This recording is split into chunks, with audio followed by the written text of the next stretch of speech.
it's Christy. Welcome back to my channel. Today I'm going to be making a card using the Hello Bluebird apple picking stamp set. So I've stamped the images I'll be using on Spectrum Noir Ultra Smooth Premium White cardstock with Lawn Fawn Jet Black ink, and I'm going to be coloring with my Copic markers. I am starting with my bears, and for their fur I am going to use some E30s. I pulled out E31, E33, E35, and E37. So the E37 is what I am starting with for the shadows, and I'm just going to do them one at a time. So I'm just working on the dad bear right now. And I laid my shadows down the left side of his body since he's facing toward the right. I'm going to have a central light source, which means the light is going to fall on their faces and the shadows on their backs, based on how they're going to be placed on the card. Once I have those shadows laid in, I'll blend them out with the E35, and then I'm coming in with the E33. And I will fill in most of the rest of the body with this shade. I'm going to save a little bit of room on the hands and the feet for that E31, but I'll leave a little bit more area on the face and the belly. So I will use the E31 for that, and on the muzzle I decided that I was going to go even lighter. So I'm going to bring in the E30 for that, just so we have a nice fade toward the tip of the nose. And then I am just going to go back with a second layer of that E33 and E31 to kind of make that blend just a little bit more seamless. And then I'll move on to the baby bear. And I am going to start back with the E37, but I am going to flip my shadows. He's going to end up on the right-hand side of the card. So I'm going to put my shadows down the back of his body. And I will do the same for the mama bear since she will be on the right-hand side as well. So while I finish coloring these bears, since they are going to be pretty much exactly the same as far as the fur goes, I just wanted to talk a little bit about the new Hello Bluebird release. It is another kit release. They have moved to doing only kits, but this month is actually a little bit special because we're going to have 3 kits this month. So the first kit, which is called the Classic Kit, includes 1 stamp set plus its matching dies, and then 1 additional standalone die set. So it will be a little bit smaller than our Classic Kit from the previous release, but I imagine that the price point is also going to be smaller to reflect that. I don't have any information on cost at this point, but that should be coming out shortly.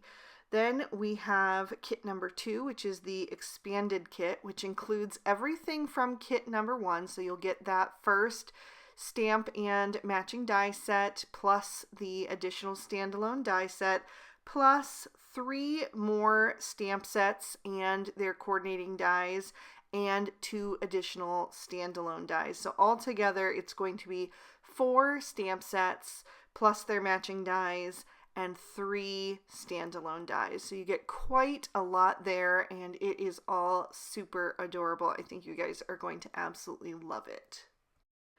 The extra kit this month is a Halloween specialty kit, which includes 3 stamp sets with images and their matching dies, plus a sentiment set and a die for that, plus an additional die set. So you're going to get quite a lot there as well.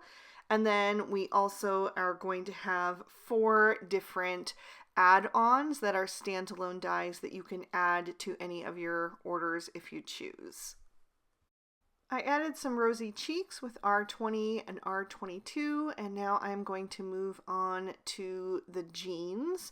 And I'm using B91, B93, B95, B97, and B99, and I am using 5 shades because I want the cuffs that are turned over to be a bit lighter. So I'm actually only using the darkest 3 shades for the main part of the jeans, and then I will use the middle shade plus the lighter 2 shades for the cuffs. And I will say that I didn't realize that I colored the baby bear's tail blue. I thought that was his other pocket as I was coloring it, but I kept looking at it because it was more rounded than the other pocket. And I just realized that that was probably supposed to be his tail. I think it still looks fine. I think it still kind of blends in with the jeans and doesn't look super noticeable. But yeah, I'm pretty sure that's supposed to be his tail now that I look at it once again. So anyway, like I said, I wanted to do the cuffs a little bit lighter since that's the inside of the material rolled over. And then I'm going to move on to E40, E41, and E42. And I am going to do the dad's shirt with this combo. And I'm going to be doing a pattern on each of their, well, the dad and the baby's shirt and the mom's dress. I'm going to be attempting 3 different patterns in this video, and I hope you guys are going to enjoy it. It's something that definitely makes me nervous to do, but I think it looks so great when it comes out, and so I just wanted to try it. So I did a base layer with those creamy shades, and then I'm going to let that dry and do the Mama Bear's apron in the meantime. So now that the Papa Bear's shirt has dried, I am ready to try to attempt a plaid pattern. So I'm taking a YR12 marker and I'm going to do some thin stripes running vertically down his shirt. And I'm also going to add those to his collar and his sleeves. And I tried to add it to that little scrap of fabric on the other side, which is the other half of the shirt. There's not very much there to add the pattern to, but I wanted to have a little bit of color there. And then I'm going to bring in YR18. The first shade was YR12, if I forgot to mention that. And I'm going to bring this darker orange, rusty orange, coming horizontally across the fabric, so that the two together make this nice little plaid. It's kind of like a wide spread plaid, but I'm going to come back and fill that in a little bit more in just a sec.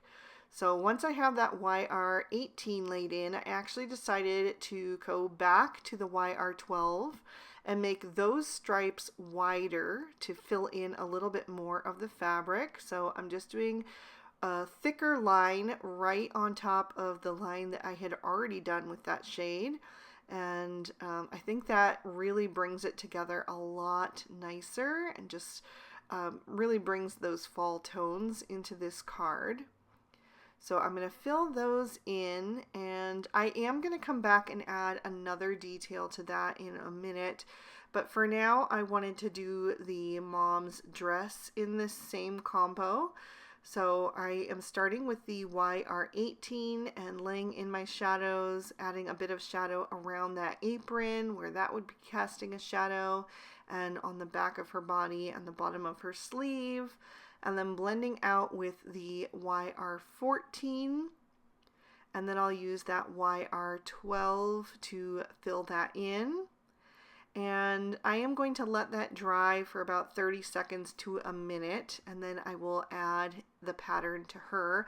I'm going to bring in E19, which is a really kind of reddish brown, and I'm just going to do a little trio of dots kind of sprinkled throughout the fabric. Very simple, but very easy to do. Anybody can do this. It's a very basic beginner pattern, but it just adds a little extra interest.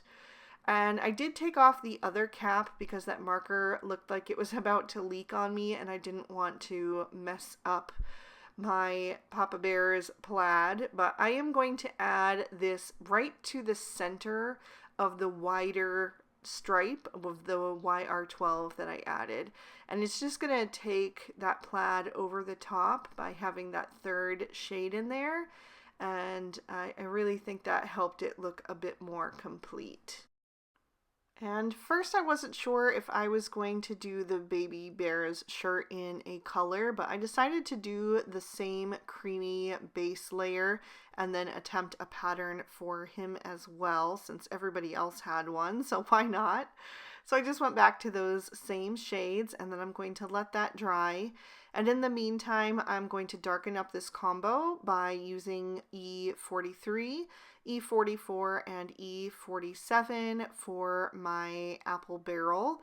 So these are very desaturated browns. They have a lot of gray tone in them, but I thought that would be perfect for some wood that looks like it's been weathered and used in this apple orchard over time. So I'm just outlining each of those slats with the E47, blending out with the E44, and then filling in with the E43. And then for the metal rings, I'm going to bring in T1, T3, and T5. I'll add the T5 to the outer edges and blend toward the center where it would be curved the most to the viewer's eye, and use the T3 and then the T1. And then I'm going to take away the T5 and add in the T0 to do the little step stool. When I go cherry picking with my husband, there's always white stools in the field, and I don't know, I've never been apple picking. We actually have an apple tree in our yard, so I've never been apple picking somewhere else. But we go cherry picking every single year, and they have these white stools. So that's what I was basing it on, and I just wanted that to look a little bit weathered as well. So I used the T3 to add in some shadows and then blend it out with the T1 and the T0.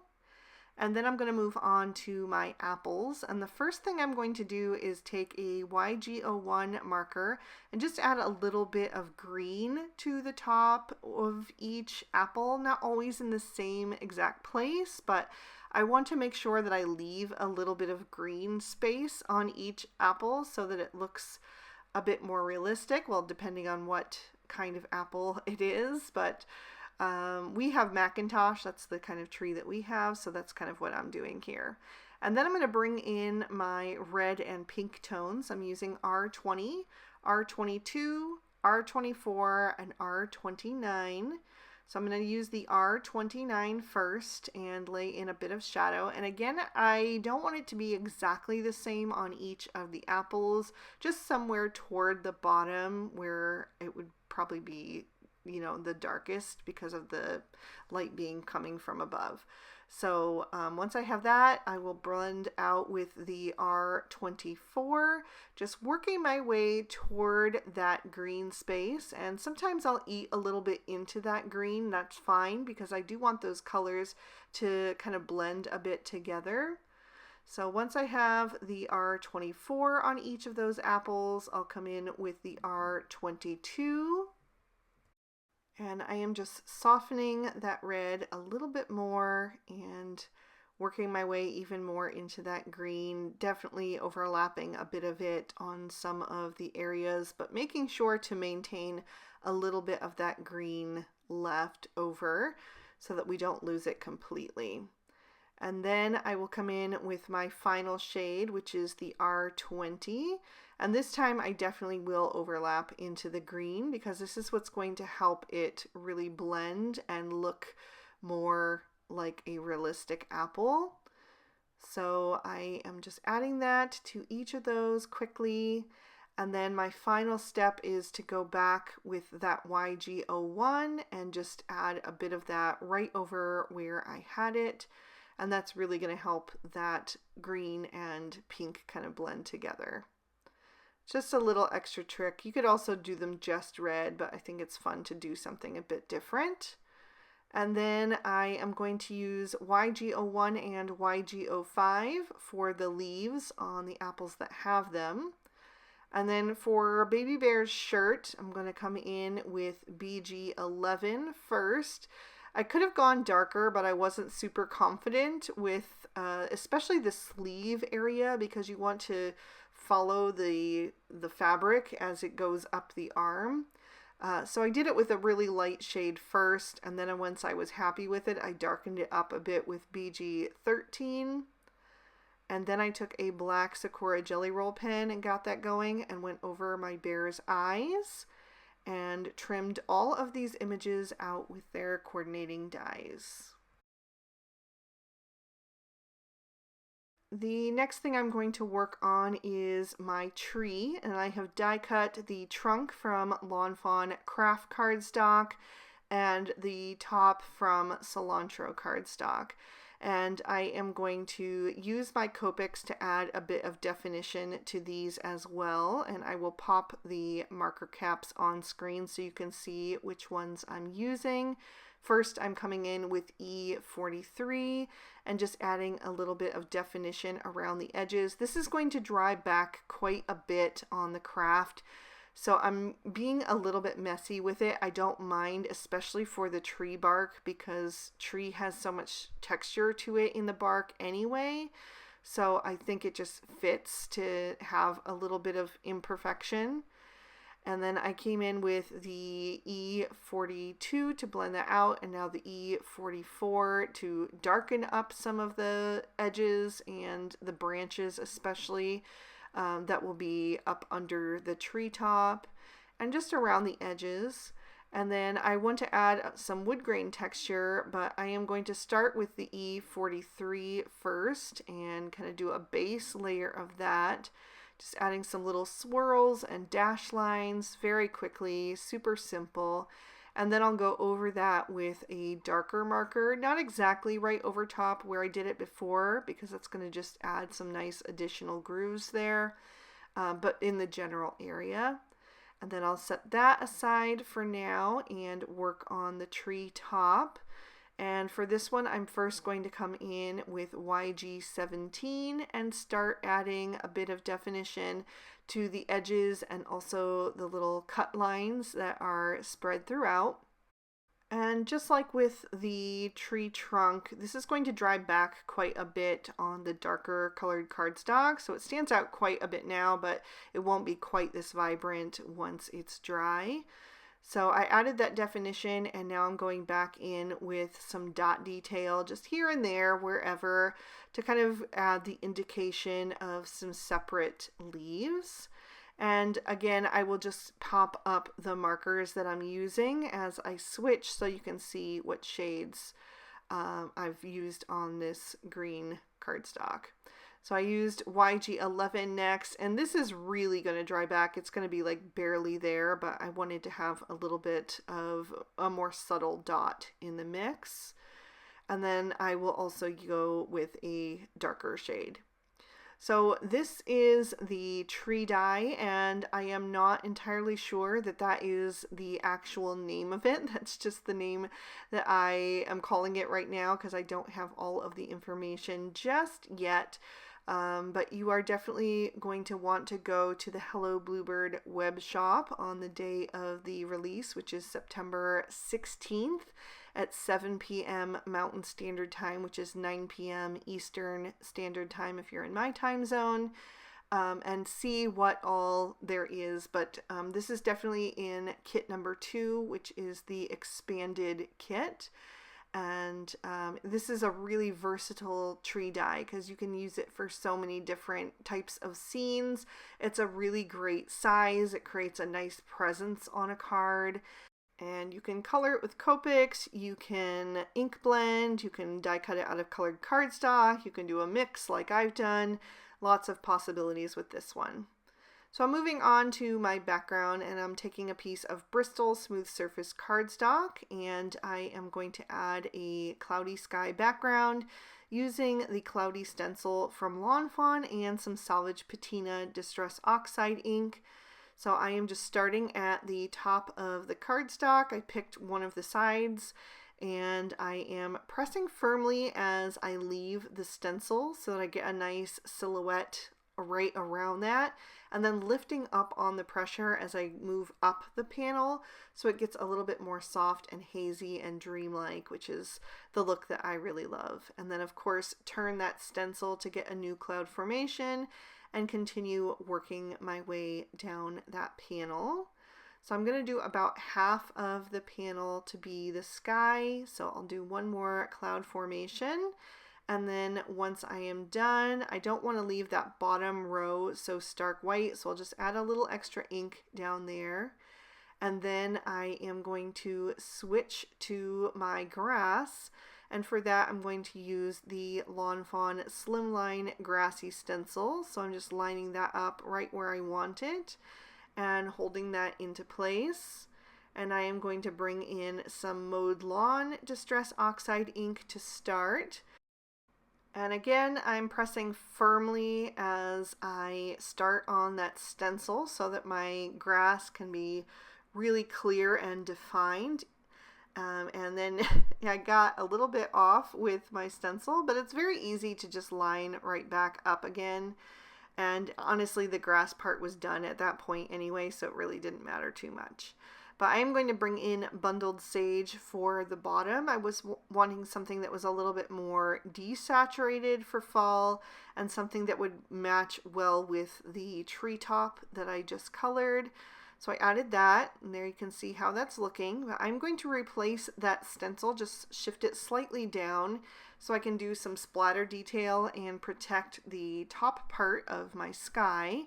I'll add some of that mowed lawn onto an acrylic block, mix it up with a bit of water, and tap it off the block with a thin paintbrush so I can get some small little droplets. I want to make sure to have a little bit larger and really fine ones as well. And then I will remove that stencil and repeat that process for the sky. I am just going to press that selvage patina onto the block, add the water. I'm going to clean off my paintbrush so I don't get the green mixed in with the turquoise. And then I will tap that all over the sky. And I don't mind if a little bit of that gets in the grass, but it was pretty easy to control since there was quite a bit of that area to, to work with. So I am going to do that until I'm happy with the amount of droplets, and then I'll set that aside to dry.